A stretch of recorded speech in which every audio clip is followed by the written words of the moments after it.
On prendra garde à la zone de haut fond qui entoure le chenal d'accès au port de Maravenne.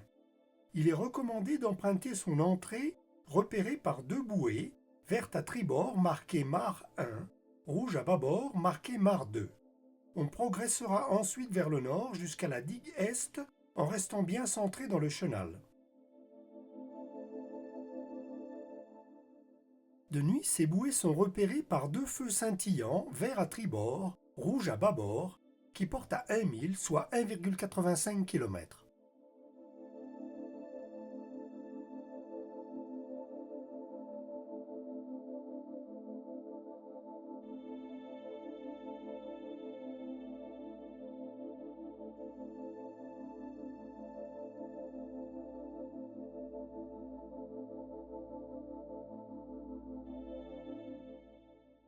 Des navettes desservent régulièrement les îles de Porquerolles et de Porquerolles, ainsi que Saint-Tropez. Elles disposent d'un quai réservé.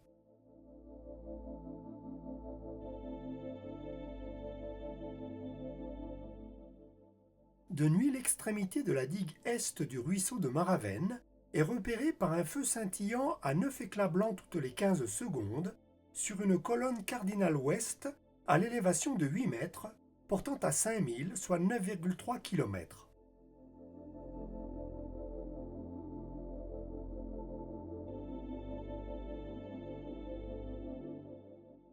On prendra garde à la zone de haut fond, à 50 mètres à l'ouest-sud-ouest de l'extrémité de la digue, à bâbord du chenal d'accès à Port Maravenne, avec 50 cm d'eau voire moins selon l'ensablement.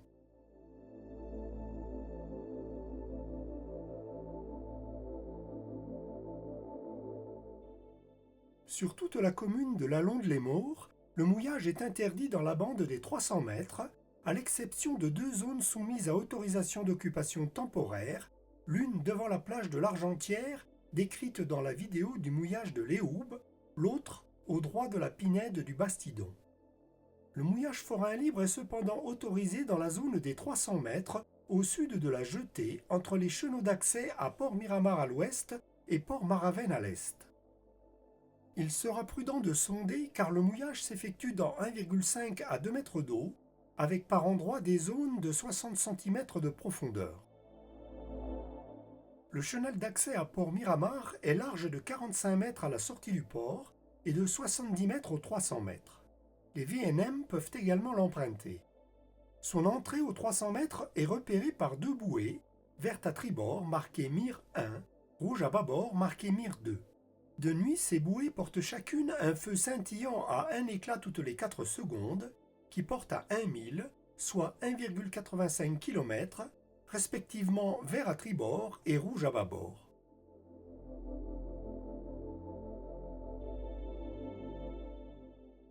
La zone située à l'ouest du chenal et de la contre-jetée est constituée de hauts fonds affleurant par endroits et des profondeurs variant de 10 cm à 1,50 m à éviter impérativement. Le port de Hyères est à 4,2 milles, soit 7,8 km au sud-ouest de Port-Miramar. C'est en 1951 que démarre la construction du port de Miramar, qui n'était qu'un appontement depuis le début du XXe siècle. Les travaux se poursuivront par épisodes jusqu'en 1990, où un important agrandissement commence, dont la création de Port Maravenne à l'embouchure du ruisseau du même nom. Port Miramar peut accueillir près de 600 bateaux de moins de 16 mètres de longueur au tirant d'eau maximum d'1,60 m. Le port est organisé en 8 appontements numérotés de B à I. Il est protégé à l'est par la Grande Jetée et à l'ouest par une contre-jetée. Port Miramar est géré par la commune de Lalonde-les-Maures.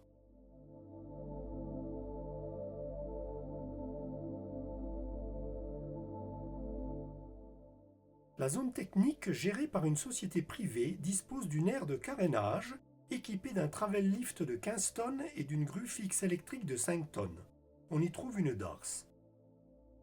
À côté de la darse se tient une rampe de mise à l'eau dont l'accès est protégé par une chaîne.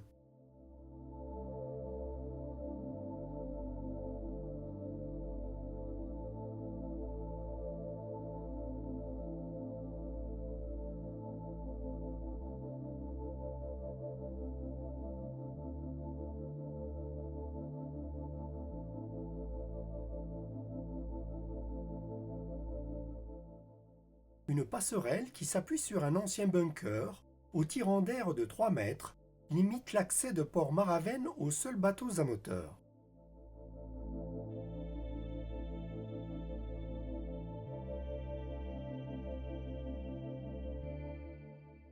Port Maraven dispose de près de 600 places sur 2 hectares pour des bateaux à moteur.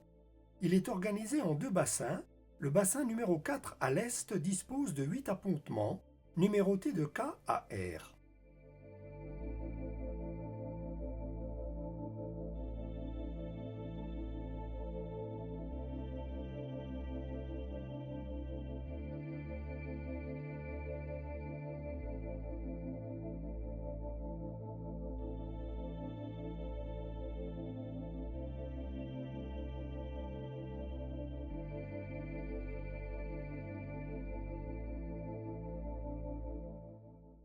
L'ancienne usine de fabrication des torpilles Schneider, qui deviendra une usine de zinc, est fermée depuis 2013. La batterie des Mours, bien connue, qui était la base de lancement et d'essai des torpilles, est décrite dans la vidéo du mouillage de Léoube.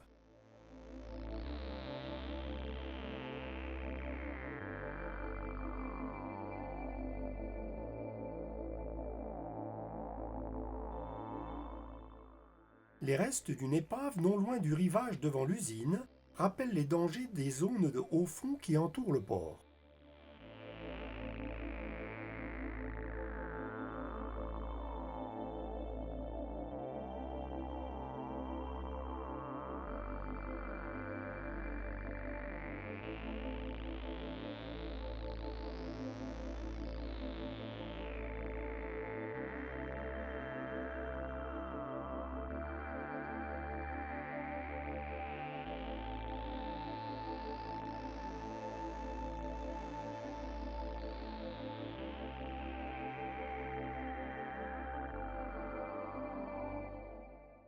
La cale de mise à l'eau au nord de Port Maraven est libre d'accès.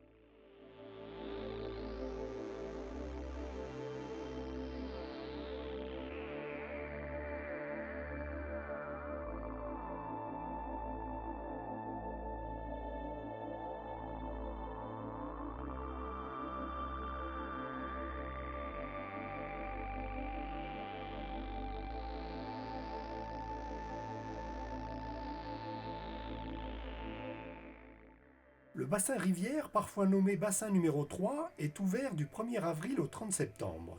Il est bordé de 2 longs quais numérotés Z et Y.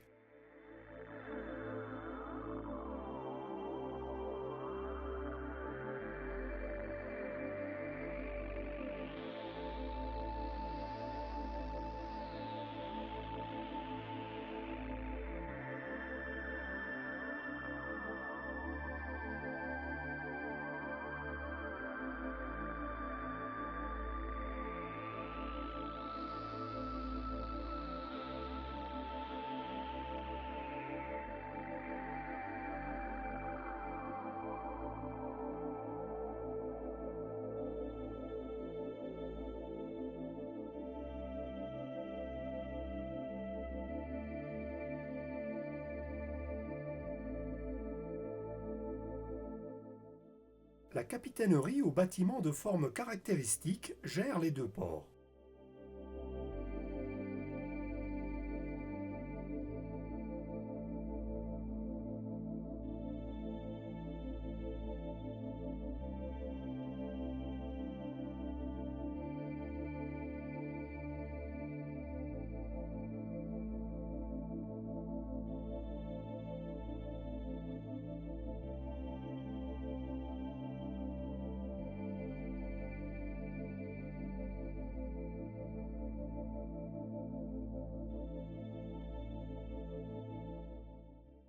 On trouvera sur le Moule au nord du port près d'une douzaine de restaurants, bars et snacks.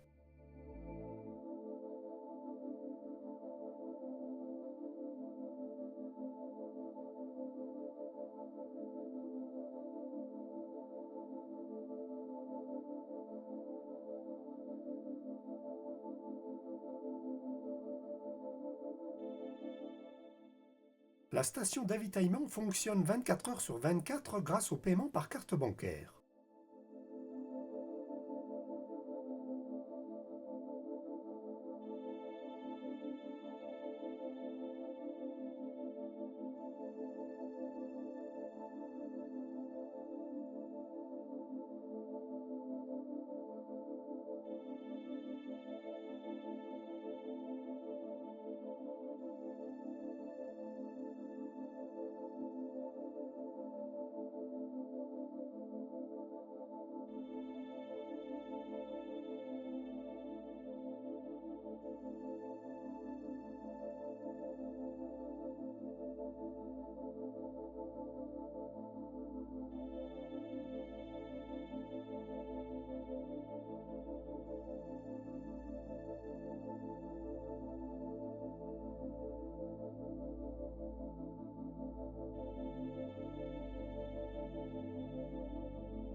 De nuit, l'entrée de Port Miramar est repérée par deux feux à deux éclats toutes les 6 secondes, vert à tribord sur un pylône vert et blanc, à l'extrémité de la Grande Jetée, à l'élévation de 8 mètres, portant à 7000 soit 13 km.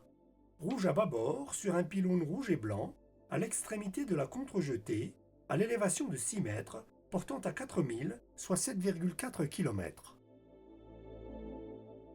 L'accès reste difficile de nuit, les feux de signalisation des ports et des chenaux se confondent aux lumières des commerces avoisinants.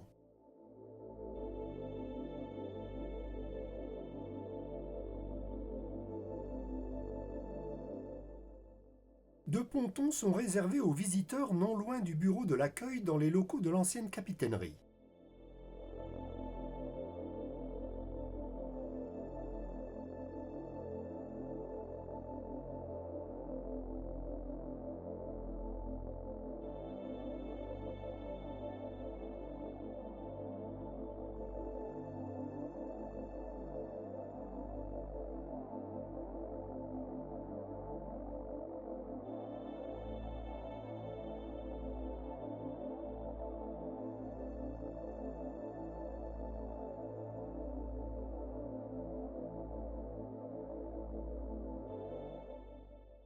Pour se ravitailler, on trouvera à 500 mètres du port, en remontant le boulevard Louis-Bernard, puis à gauche la rue des Îles du Soleil, puis la rue du Forum, le centre commercial du Forum avec une supérette. Pour plus de choix, il faudra rejoindre au nord, à 2,6 km, par l'avenue du Général de Gaulle jusqu'à l'avenue Georges Clemenceau, le centre du village. On y trouvera 2 supermarchés, 2 boulangeries, plusieurs banques et distributeurs de billets, 2 pharmacies, entre autres commerces. En été, une navette gratuite dessert le village depuis le port jusqu'au centre et ses commerces.